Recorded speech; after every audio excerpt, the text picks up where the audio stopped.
Mwata ni sisi tumezoea kocho. Mambo. Pasaro kwaje? Nasaliwaje kama bro. You good? Finally nimefika. Karibu. Mr. Bob, show me your way. Well, Pana haurembo. Pana haurembo sana. Thank you. Kwaje lakini? Salama sana. Finally nimefika. All right, hey guys, my name is Bob Mwiti and I'm the founder of the Kenya Airlift program. And today we are beating a story. Leo tunachapa kipindi na Karosoni and tuko hapa. We'll be giving you the golden nuggets. When unataka kwenda majuu, when unataka kwenda kusoma majuu, when unataka kujua stories za majuu, hiyo ndio kipindi tutakuwa tunapiga na Karo hapa. After 10 years. 10 years later. Ni kitambo. Lakini mtu akiweza nisikia nikisema 10 years later anauliza, "Kwani Soni, how old are you?" I'm very old. I am very old and I'm so happy to have you around here. Asante. Welcome to Kenya. Kanairo iko poa. Baridi kidogo hapa na pale. It's very cool. Yeah, but I'm enjoying. I can't complain. Umekuwa hapa for how long? I came last month. Last month? Yeah, so a few weeks down the line. Okay. You love it so far? I love it so far. Got a few days left. Sasa ni rudi. But before rudi lazima show me your ways because hey nyumba Mr. Bob. Wewe wacha. Nimekuja hapa imebidi ogeshagi yangu ya nini niache kwa mlango kwanza. But you have a very beautiful house. Asante. Yes, and I'm so happy. Like I said, I'm so happy to have you here. In case you guys are wondering, who is this gentleman? I know you guys have been seeing him all around the social media. Umeamua kutesa kabisa. Kwa social media? Kidogo tu hapa na pale. But we love what you're doing. Asante. Just a little bit of introduction about who you are, so they get to understand who you are, because I know you're new to team Karosoni. Yeah. Kuna wenye wanakujua maybe na kuna wenye wakujui, but for us just to be safe, kindly introduce yourself. Thank you. So my name is Bob Mwiti and I live and work in the US. I've been in the US for the last 15 years. I live in a place called Florida, in a city called Tampa.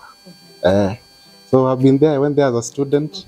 Nikaona unajua venye watu wanaendaga huko majuu alafu unapata opportunities. Yes. So hivyo ndivyo nilienda kama master student. Of course I got an opportunity there kufanya kazi. Okay. Then I just decided to stay there and chase the American dream. Oh, awesome. So how is it? Abu tuambie by the way you. Sisi wenye tujafika US tuambie. Ndio tukikuja tusijaibishe. Wewe wacha.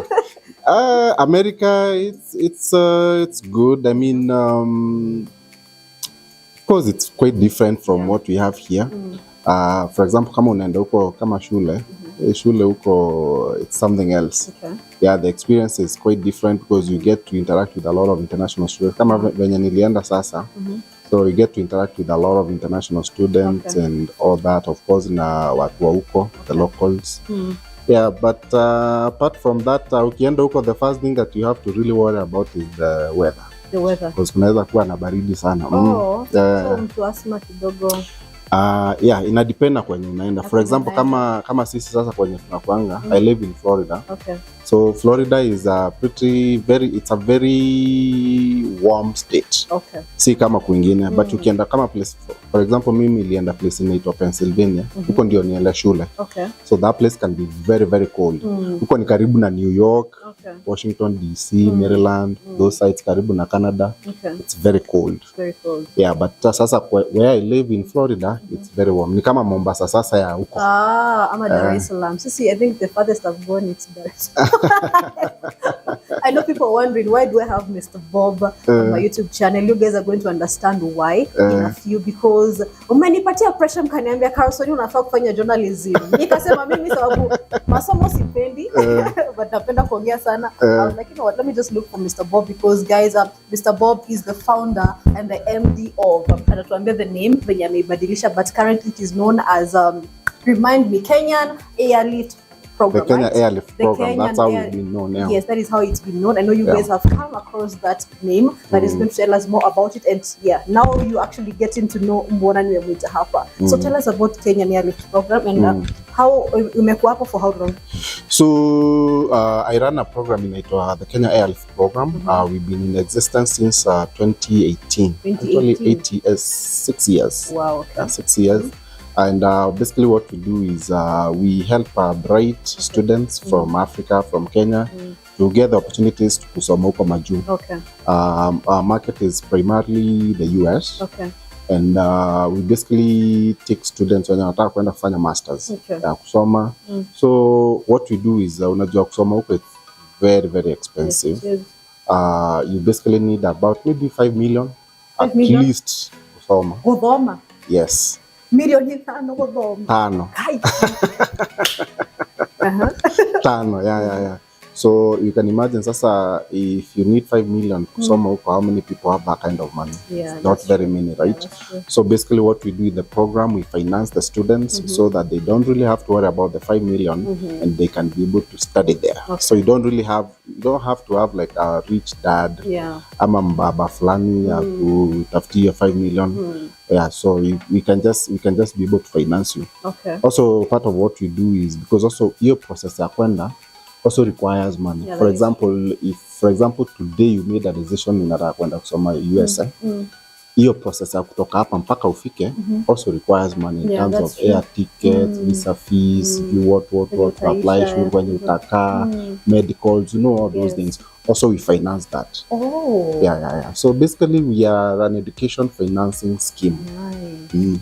You are watching Success with Bob Mwiti Show, presented to you by the International Scholars Program. The International Scholars Program is an award-winning international education financing scheme that helps bright students to pursue graduate studies abroad regardless of their financial background. You can find our programs by going to www.internationalscholarsprogram.com. The International Scholars Program, empowering dreams. Sisi watu wenye tunataka kusoma lakini hatuna hata nini bashara. Hatuna bashara, we don't have anything. So how do you help? Mimi I'm here because nataka kwenda US, nataka kwenda kufanya journalism. Okay, so at the moment, so we actually, because like you said earlier, we are rebranding the program.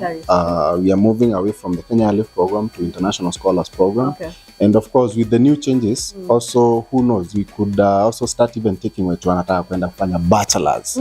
But at the moment, wenye tunachukua ni wenye wanataka kwenda kufanya masters. At least ukue na bachelors yako, so that you can go and do your masters. But who knows, maybe later on, we can always also open up the program. Hata watu wenye wako na diploma, na wanataka kufanya bachelors. Ama hata mtu ana certificate mwenye anataka kwenda kufanya diploma. We can always open that later on. But for now, the program yenyewe ni watu wenye wanataka kwenda kufanya masters. Lazima ukuwe na bachelors. Yes, in case if you're out there and you have bachelors and you feel like you want to extend your dream, Mr. Bob is here to guide you through and to help you do that. But for me, niko tu hapo pa kufanya journalism, tunarudi hapo. Hapo ndipo tunarudi. But at least, you know, I feel like, okay, I don't know, but you can advise. I feel like, because I did IGCSE and A-levels. Yeah, but it wasn't. Yeah, Gina na sound vizuri lakini Ano kufanya 844? No, I did IGCSE and A-levels. Wewe ni masonko Hapana. Okay, glory and favor of God. Hapo kuna usonko fulani. Hapana. There's no way that unaweza fanya hiyo international education system. Amen. Wewe. Amen. But na venye kwanza mimi nakumbuka form 4 venye tulikuwa life was very hard. Yeah, it was hard. No, me I grew up in Meru huko Ushago huko ndani. Oh, you're in Meru. Meru kabisa huko ndani sasa. That's why I grew up in the village and a local primary school. Okay. Hizo za village, hizo zenye unaendanga bila viatu. Hizo. Lakini hizo stories zinakuangaza ukweli wa mkidanganyanga. Aya, ni ukweli by the way. For real? Yeah, for real. Bila viatu. Yes. Sina feeling kani ni uongo. Lakini unajua wewe ni Gen Z. Mimi ni Gen Z. So siwezi so our days hakuna by the way, hata ukivaa kiatu hata kama uko nayo ungeitikiwa hata kucheza na baboys wengine. So you'd rather not go to school with shoes so that you look like everybody else. I know. Yeah. Ni umeteseka. Tumeteseka. So yeah, that's how I grew up with my grandparents. Alafu nikaenda shule inaitwa Nkobo High School huko Meru. afu nikapita nikaenda university hapa, nilisomea undergrad hapa Kenya. Okay. Initially nilikuwa nimeenda Nairobi Uni, but for just a few months alafu toka hapo nikaenda Strath. I shifted to Strathmore. Nilimalizia Strath, nilikuwa nimefanya BCom. Yeah, nikamaliza masomo ikuwa ngumu vile kwangu. The only thing niko now certificate. Wewe wacha. Niseme tu kama ni kama ni kwa Facebook. Acha na hizo story. Ni certificate. Na living certificate. Guy, niliambia the other day, the only certificate she has ni birth certificate. Yeah, let me tell you, masomo by the way, some of us. But I love journalism too. I don't know. Do you think I can do journalism? Do they take journalism students there? Of course, yeah. You can actually there you can study anything. You see now the problem is the funding. Because for example, you can find for example, let's say for example a bachelor's program like journalism, you need to figure out utapata pesa ya 4 years wapi ya kusoma. Yes. And unasikia sasa for example like what we finance masters a year it's about 5 million. So if you're looking for a bachelor's for 4 years, ona hiyo ni kama almost 20 million. Wangapi wako na 20 million? That's also why I usually advise anybody kama wewe ama anybody else out there mwenye anataka kufanya maybe anataka kusoma kwa majuu, maybe you do a bachelor's hapa, unaweza enda maybe Catholic University, Daystar, whatever, fanya your journalism hapo, and then sasa to transition uende kufanya masters. Okay. It's much more cheaper. Okay. Na utakuwa mostly I advise people because mostly kama umekula kashida hapa, it's very easy to make it on the other side because unajua shida zenye umepitia pande. Yeah, but saa zingine kama maybe umetoka high school una straight to undergrad pande ile. Ujakula maisha ya huku, usikie venye maisha iko. Yeah, so I always advise maybe ufanye hiyo bachelor's ya journalism hapa, alafu who knows peleke huko uende ukafanya masters. Ya lazima niende majuliwe iwe liwalo. So which place would you like to live in the US? So unapendanga US wapi?